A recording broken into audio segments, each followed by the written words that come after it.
kui me metsas orienteerudes liigume, siis eriti just pikematel võistlustel me võtame kaasa sportlastena energiakeele näiteks ja need me kindlasti siis jätame sellistesse kohtadesse, ehk näiteks kontrollpunktidesse, kus me teame, et võistluste korraldaja kindlasti käib ja võtab selle pakendi siis kaasa.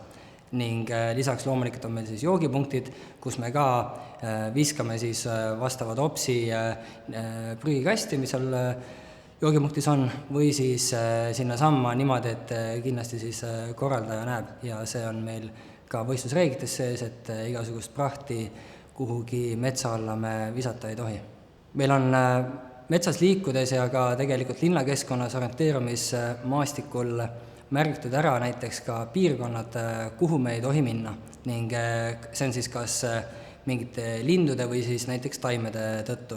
Et linnas on loomulikult selge, et igasuguste peenarde peale me ei lähe ja läbi hekkide, aga metsas siis on meil võistlejatena natukene keerulisem seda kõiki taimi eristada ja siis see eeltöö on tehtud tavaliselt võistluste korraldajate poolt ära, et on tõmmatud siis näiteks lindid metsa ja kaardile märgitud keelualad, kuhu me ei tohi minna. Ma arvan, et ma mõtlen rohkem sellest, kuidas loodus mõjutab mind. Kui ma lähen jooksma, siis ma alati naudin aastaaegu, isegi kui ma jooksen samu radu, siis igal korral on see erinev, talvel, suvel, sügisel.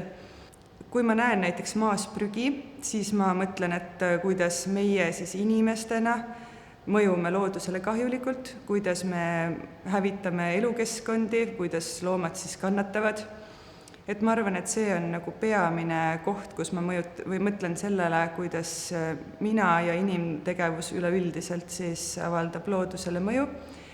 Ma arvan, et paratamatult me maastikul liikudes mõjutame loodust ja ma võib-olla omalt poolt püüan juba natukene ennetada seda, et ma ei avaldaks loodusele negatiivset mõju.